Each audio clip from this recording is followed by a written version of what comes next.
ಈಗ district incharge minister ಹೋಗ್ತಾ ಇರೋ ಅಲ್ಲಿಗೇನೆ ಅವ್ರು ಏನು ವರದಿ ಕೊಡ್ತಾರೆ ಅದ್ರ ಮೇಲೆ ಕ್ರಮ ತಗೋತೀವಿ.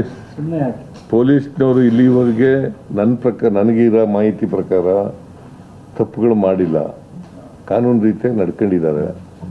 ಏನು ಒಂದು ವೇಳೆ ಪೊಲೀಸ್ನವರು ಯಾರೇ ಮಾಡಿರಲಿ, BJP ಅವ್ರು ಮಾಡಿರಲಿ, JDSನವ್ರು ಮಾಡಿರಲಿ ಅಥವಾ ಕಾಂಗ್ರೆಸ್ನವ್ರು ಮಾಡಿರಲಿ, ಯಾರೇ ಮಾಡಿದ್ರು ಕೂಡ ತಪ್ಪೇ ತಪ್ಪು. ಹಿಂದೂಗಳು ಮಾಡಿರಲಿ, ಮುಸಲ್ಮಾನರು ಮಾಡಿರಲಿ, ತಪ್ಪೇ ತಪ್ಪು.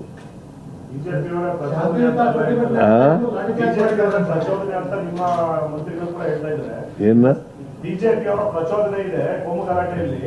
ಇವತ್ತು ಸಂಜೆ ಬಿಜೆಪಿ ಅವರು ಮತ್ತೆ JDS ಅವರು ಕೂಡ ಅಲ್ಲಿ ಪ್ರತಿಭಟನೆ ಮಾಡೋದಕ್ಕೆ ಹೋಗ್ತಾ ಇದ್ದಾರೆ. ಅದು ಒಂದು ರೀತಿ ಪ್ರಚೋದನೆ ಮಾಡದಂಗೆ ನೋಡಪ್ಪ, ನಿನ್ನೆ ನಡೆದಿದೆ ಘಟನೆ. ಅದರಲ್ಲಿ ಮುಲಾಜಿಲ್ಲದೆ CM ಅವರು ಸೂಚನೆ ಕೊಟ್ಟವ್ರೆ. ನಾನು ಹೇಳಿದ್ದೀನಿ, ಈಗಾಗಲೇ 21 ಜನ ಅರೆಸ್ಟ್ ಮಾಡಿದ್ದೀವಿ. ಯಾವುದೇ ಕಾರಣಕ್ಕೆ ಅದು ಯಾವುದೇ ಜನ ಇರಲಿ, ತಪ್ಪು ಮಾಡಿದವ್ರ ಮೇಲೆ ಕ್ರಮ ತಗೊಳ್ಳಿಕ್ಕೆ ಸರ್ಕಾರ ಹಿಂದೆ ಮುಂದೆ ನೋಡಿಲ್ಲ. ಇವತ್ತು ಪ್ರತಿಭಟನೆ ಮಾಡಲಿ, ಮೆಮೊರಂಡಮ್ ಕೊಡಲಿ, ಹೆಚ್ಚಿನ ತನಿಖೆ ಆಗಲಿ ಅಥವಾ ಹೆಚ್ಚಿನ ಇನ್ನೇನಾದರೂ ಇದ್ದರೆ ಕ್ರಮಕ್ಕೆ ಅವರು ಕೊಡಲಿ. ಅದು ಬಿಟ್ಟು ಇವತ್ತು ಅನಾವಶ್ಯಕವಾದಂಥ ರೀತಿಯಲ್ಲಿ ಲೀಡರ್ಗಳೆಲ್ಲ ಪ್ರವಾಕ್ ಮಾಡೋದಿಲ್ಲ.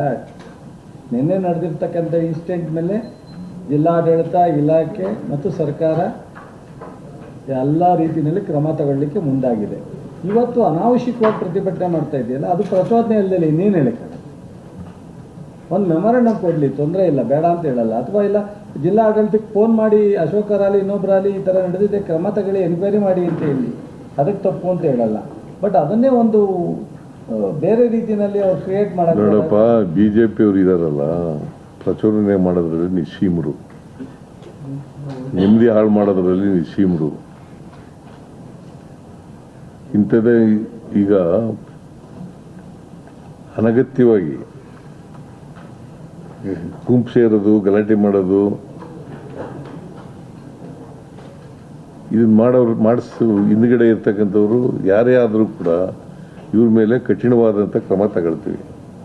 ಈಗ ಡಿಸ್ಟ್ರಿಕ್ಟ್ ಇನ್ಚಾರ್ಜ್ ಮಿನಿಸ್ಟ್ರು ಹೋಗ್ತಾ ಇದ್ದಾರೆ ಮದ್ದೂರಿಗೆ. ಮದ್ದೂರಿನಲ್ಲಿ ಹೋಗಿ ಆ ಪರಿಸ್ಥಿತಿಯನ್ನು ಅವಲೋಕನ ಮಾಡಿ ಏನು ವರದಿ ಕೊಡ್ತಾರೆ ಅದ್ರ ಮೇಲೆ ಕ್ರಮ ತಗೊಳ್ತೀವಿ.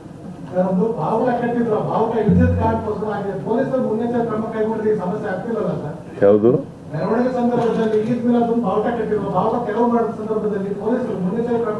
ಯಾವಾಗ ಕಟ್ಟಿದ್ರು, ಏನು ಇವ್ರು ಮೆರವಣಿಗೆ ಮಾಡ್ತಾರೆ ಅಂತ ಕಟ್ಟಿದ್ರು ಅಂತ